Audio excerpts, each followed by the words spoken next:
Good evening and welcome to How to Rock the Virtual Stage. I'm the Trigger, your host, Rich Bontrager. I'm glad to have you back again for another week. We are all about helping you get presentation skills, how to be a better broadcaster presenter, because face it or not, we're all broadcasters now.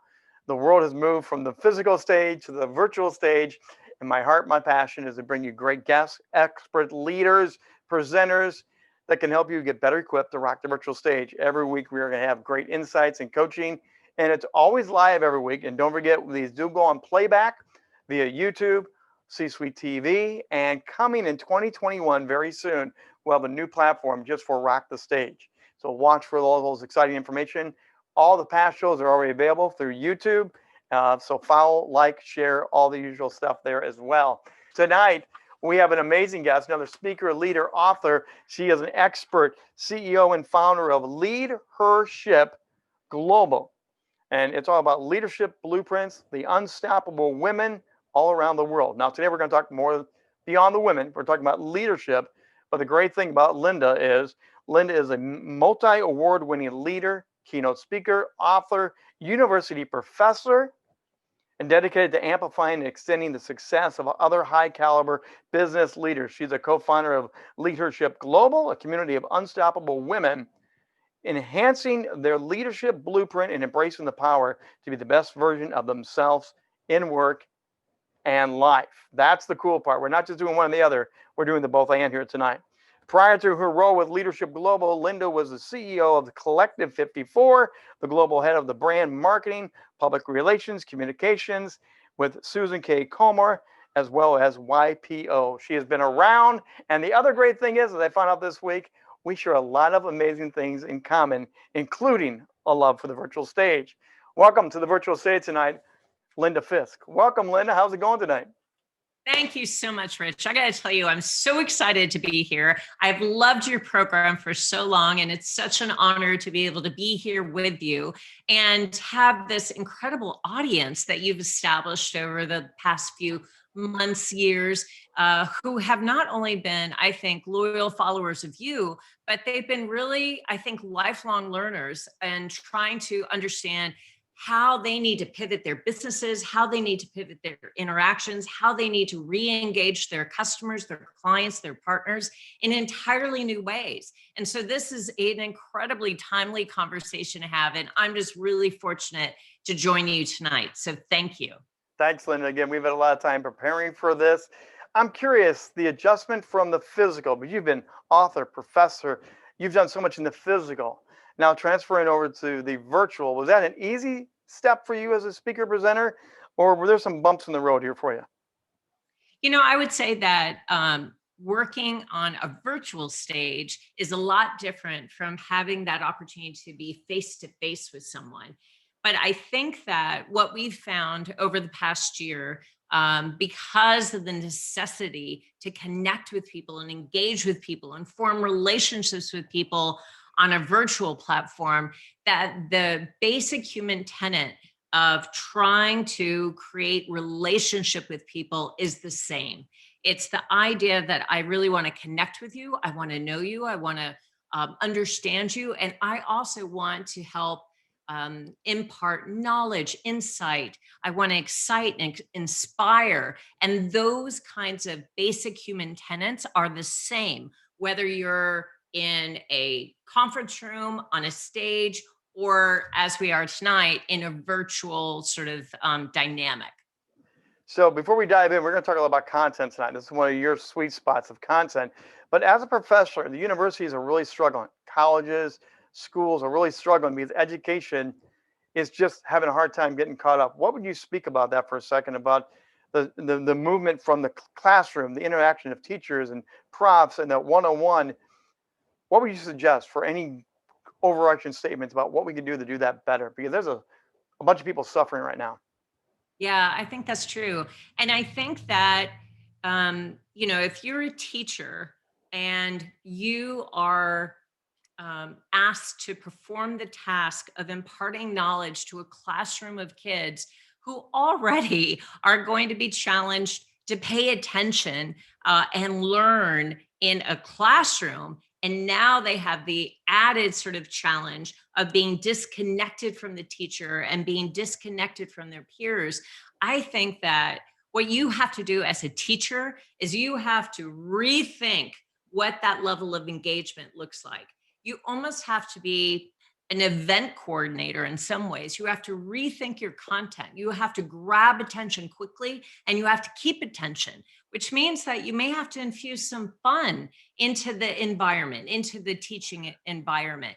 You may have to not just integrate some sort of fun factor, but you may also have to rethink the length of content that you're providing, the level of interaction that you're inviting into the classroom, the level of dialogue, and the level of peer-to-peer interaction, so that it's not just a talking head speaking at a classroom.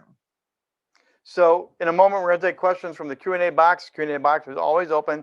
Chat box is always open. If in the second half of the show, we're bringing you guys on live to engage. Use those tools. Those are engagement tools that Linda's talking about. Use them right here on the show tonight as well. Linda, what do you think is the most important thing to get people rocking the virtual stage? Well, what makes them successful? Be dynamic, engaging, like you're talking about. Take it a step further. What do they really need to do?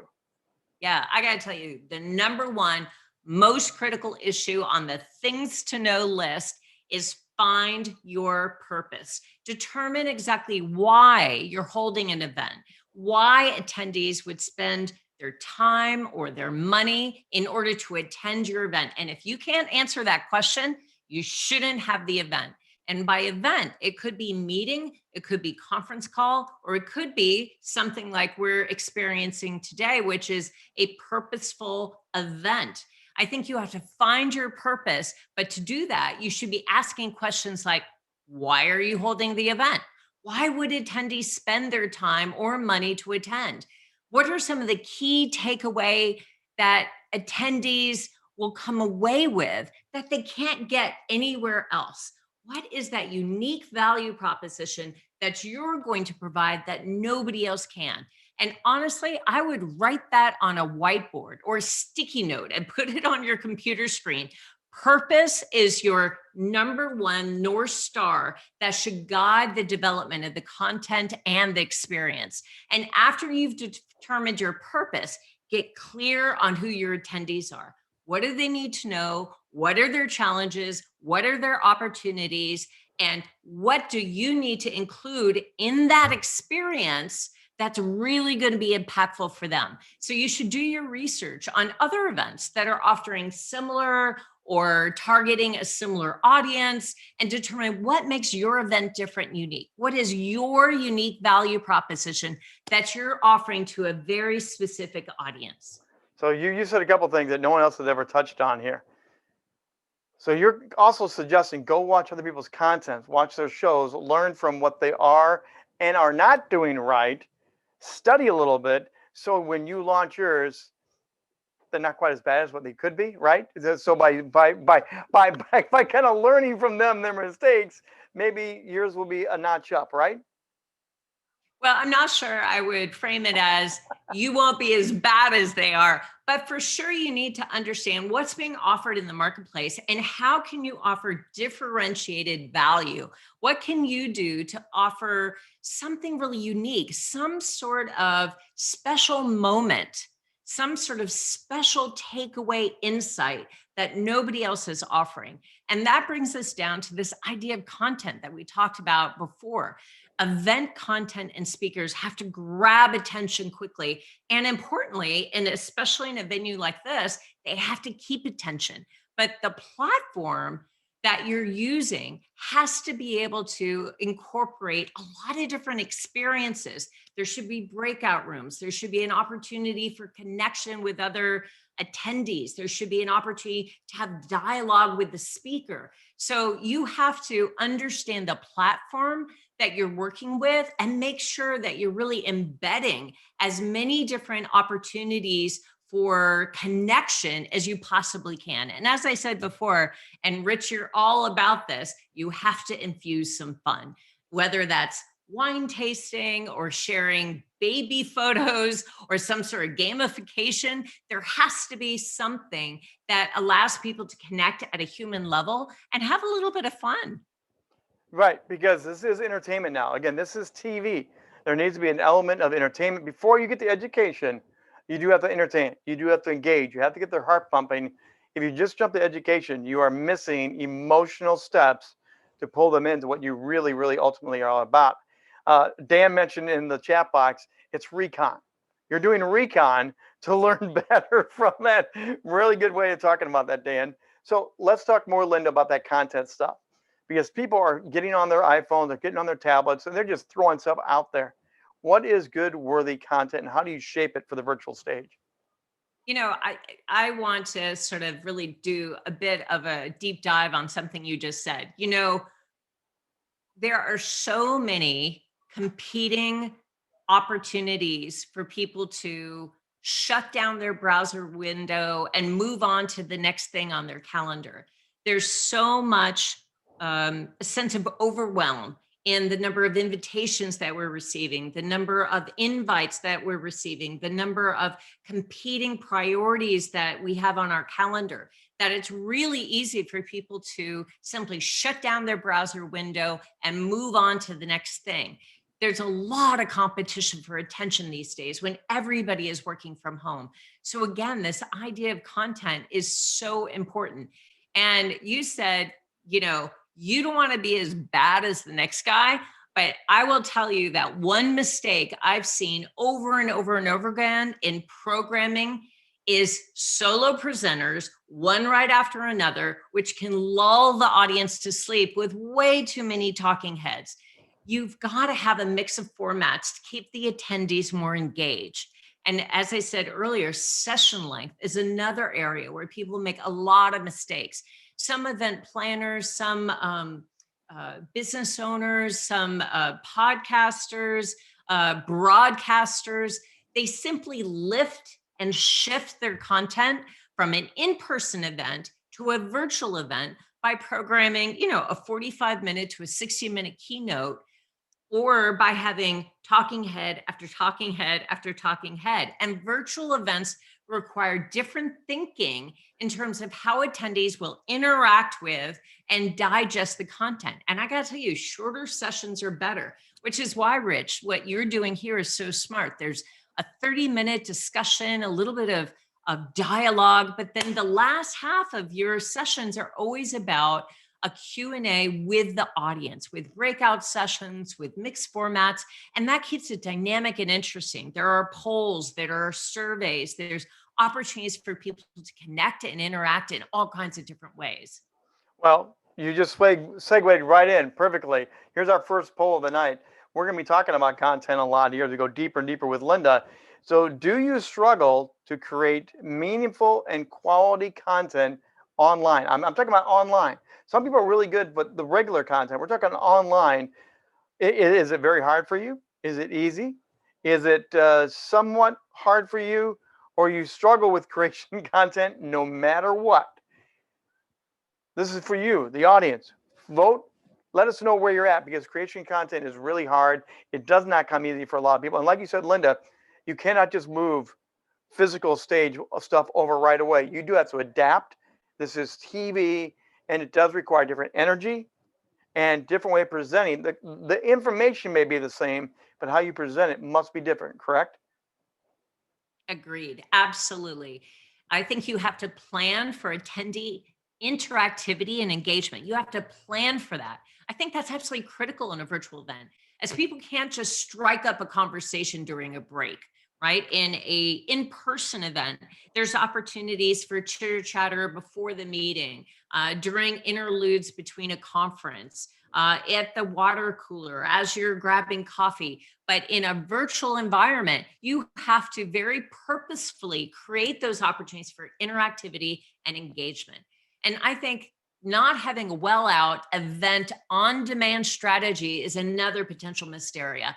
Attendees have got to tune in for the live event, but I think that there may be an opportunity for that live event to be programmed in a linear fashion so that if they want to go back and view the sessions that they missed, or invite their staff to those sessions, or invite their colleagues to view it later, or they want to use it as a resource and simply digest it again over time. I think you have to give them the opportunity to do that. And you've got to think of these virtual events as a resource that people can view again and again and again over time. Well, and I think the resource pool thing is very important. Bank it, record it, chop it up, multi-purpose. You can do sound bites, you can do a full bank, you can monetize these. By the way, that's what we're going to be doing here with How to Rock the Virtual Stage. The new website is going to have sample videos. We're going to have a vault. If you want back videos, small minor fee, but that's good content. And there's also going to be other variations coming off of that. So Linda, what you're saying is golden, because you don't just, it's not a one-off anymore. Again, TV gets reruns, residuals. MASH has been running for how many years? And it's long done. So we need to figure out how to do that with the same thing here with our content. By the way, we did have a comment come in from one of the people here tonight. Sue was saying the whole talking head thing is exactly what every virtual event they have been like. It doesn't have the pop, the pizzazz, the details you're describing. It's like every one. It does take more effort. So go back to the preparation side a little bit, because you talked about prepping, scouting out. Let's talk about the presenter. What does the presenter have to do here differently to prepare to come on stage? What do you think? I would say that one of two things that I see often, either someone is so scripted that it's really clear they're just reading through a script. They're just literally reciting something that has been written in advance, and there's no sense of dynamic interplay. There's no energy. There's no sense of connection there, because it really is so tightly scripted. Or just the opposite. It feels as though they're winging it, that they really haven't put any time, any effort, or any thought into the kind of value that they want to provide to their audience. And listen, if you're providing 30 minutes of your time, or you have provided some sort of monetary fee to join a conversation, you deserve to receive value that is tangible, that's real, and that's recognized. And that means that the people that are putting on that event have got to take it seriously. They've got to plan, they've got to prepare, they need to know their purpose, and they need to know how they are providing unique and tangible value for the time and or the money that their audience has provided to them. And they also need to think about engagement. What is that attendee chat conversation going to be around? What are those poll questions? What is the Q&A time with the speaker, either during or separately from the session? Are there ways that you can create breakout sessions so that attendees can connect uniquely? Another way is to use your on-demand event content for post-event conversations with customers or members, to take that attendee list and provide to them unique content that maybe wasn't available on the on-demand event, but you can provide to them unique value that came from that event. So if we're having a conversation about content creation, and Sue Nunez said, I've really been struggling with how to create weekly conversations with my team that really create a level of engagement and loyalty, and I'm really struggling with that. Well, after today's meeting, we could create a whole package of how to do that well and send that to Sue. And that is incredible value. That's incredible loyalty. And I think that event attendees and event planners need to be thinking that way. They need to take what's happening at the event on demand and follow up with attendees afterwards for additional opportunities to create value. So you're talking show running, you're talking production, you're talking more than just turning on the camera and going. I do have show notes. It's a one sheet. It's 5 questions that, again, this is telling you guys exactly what we do every week now. I get 5 questions from my guests, so we know kind of where we're going. The rest of this is unscripted, everybody. There is no plan except for the polls I pre-package. I do know where I'm going to go with the show, how I'm going to end the show. I have the opening and closing, but the vast majority of this is real time, real action. Makes it fun for me, fun for the guests, hopefully fun for you, the audience, but you do need the show prep and show run. let's go back to our poll here, Lyndon. This is how everything came on. I'm going to share this with everybody. And it looks like difficult. Sometimes difficult. The vast majority here is saying there are a bunch of easy people that crank out good content. But this group overall is saying it's a little bit difficult to do this on virtual. Let's go back to content now. How can we help them with this pain create better virtual content from the stuff in their head, the stuff on the paper? Talk it through, helping them to get there. Yeah. I think this goes back to two things that we talked about at the very beginning. One is you've got to find your purpose, determine why you're holding the event and why attendees would spend their time and or money to attend. That has got to be your North Star. And as you really begin thinking through your why, right? Why should people attend? What's in it for them? And you get very clear about that by writing on your whiteboard, creating sort of that show plan, as Rich said. Then I think you have to get clear on who your attendees are. What kind of events are they already attending? What kind of interactive content are they already engaged with? Who else is doing shows or programs or events just like what you're planning? How can you differentiate yourself? How can you create content? How can you create an experience that's really unique and memorable? And I also always suggest that people think about one special moment. Try to build into that event one special moment that people will say, wow, that was so meaningful. Either the speaker was incredibly transparent and gave us insider information that we can't find anywhere else, or there was this level of engagement and transparency that was just remarkable, or I had no idea I was going to get this special offer afterwards and this whole toolkit of resources just for attending. Or, I met some of the most dynamic, interesting, intelligent people in that meeting. And now I have people I can turn to and create relationship with after the event. All those things can be your special moment. But I think in your content creation, you should also be thinking about not just what is my purpose and who am I speaking to and how can I differentiate myself, but what is that unique special moment that I am going to build into that engagement, that sort of experience for the people that are attending. And I think if you come into any event with that mindset of what kind of value can I prepare and plan for to give, to literally just offer to our audience, that's a huge thing.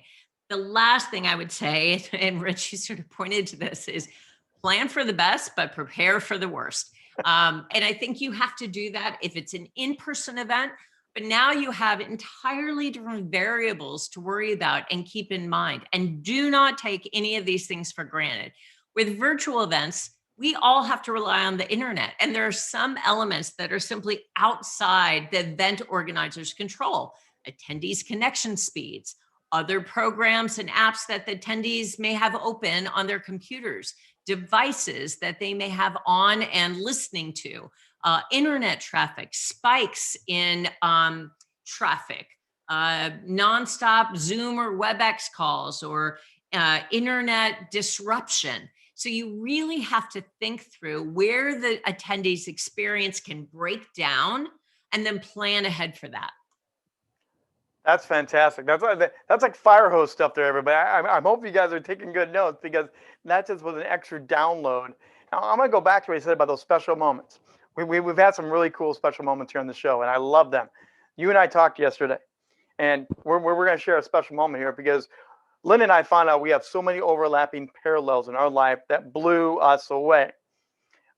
We knew each other professionally, but the veil was torn back. We're a lot closer now. What were you doing yesterday when we did our pre-chat for this show? Yeah, so I confessed to Rich that, and Sue knows this, I had major reconstructive back surgery not even a month ago, and I was still in my hospital bed. So I took the call with Rich in my hospital bed, and I had not really left my hospital bed at all over the last month. And Rich said, holy cow, are you going to be ready for this tomorrow night? Like, are you okay? Should we be doing this? And I said, this is my motivation. I'm going to be up for it. I'm going to be ready. Don't you worry. Like, this is keeping me pumped up and engaged.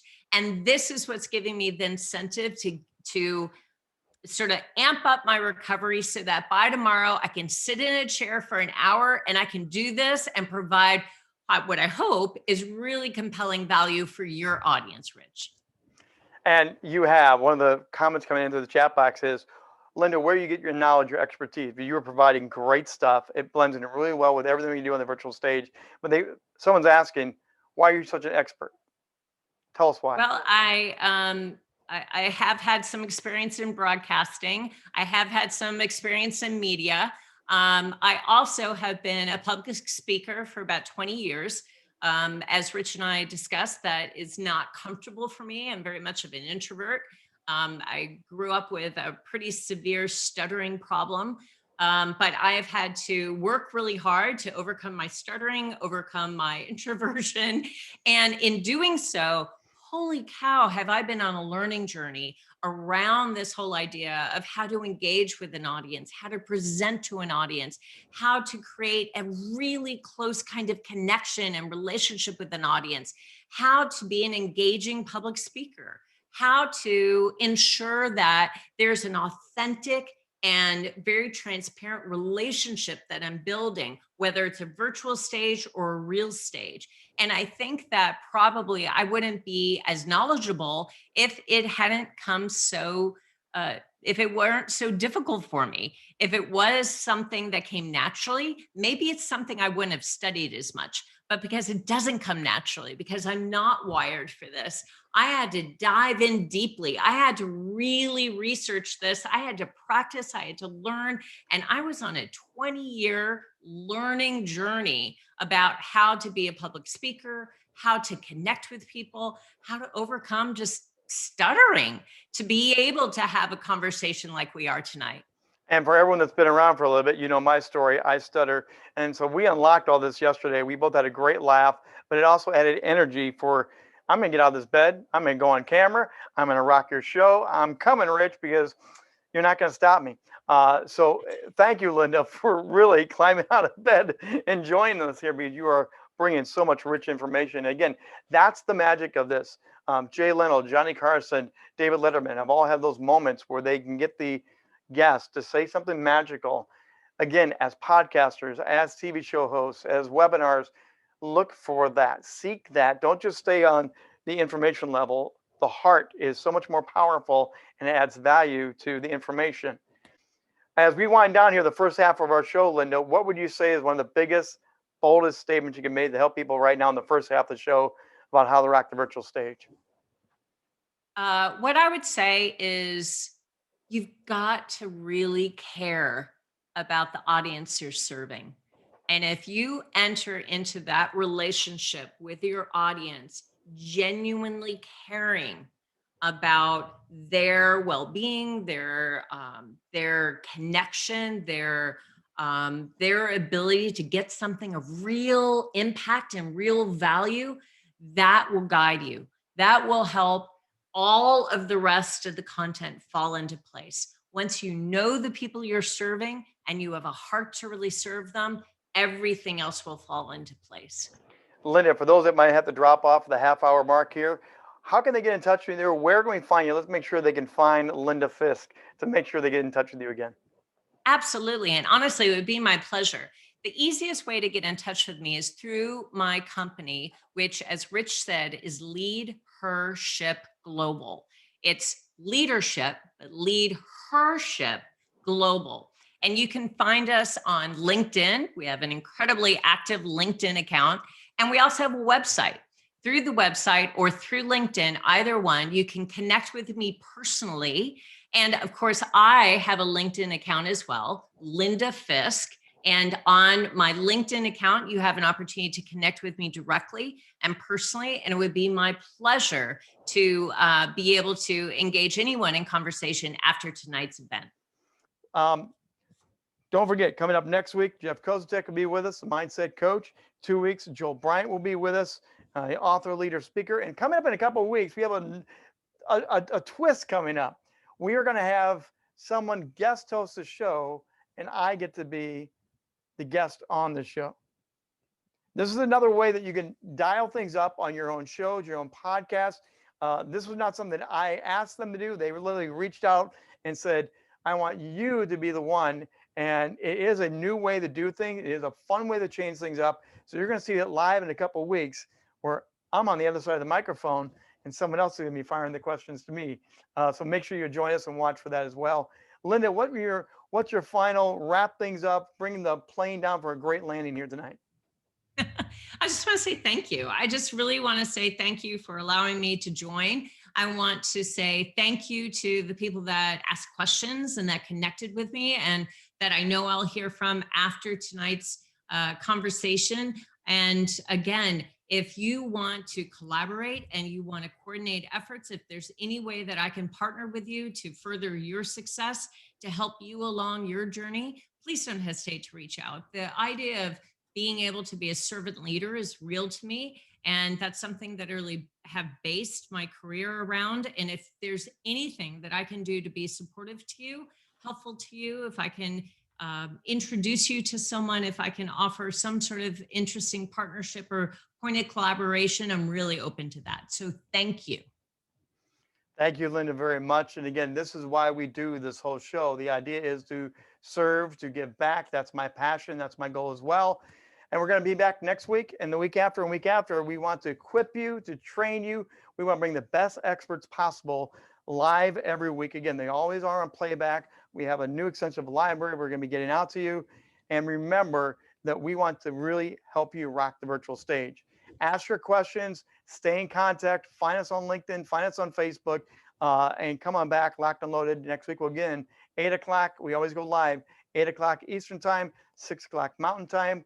We'll see you next week for How to Rock the Virtual Stage. Until then, for my guest, Linda Fisk, thank you and stay safe, everybody.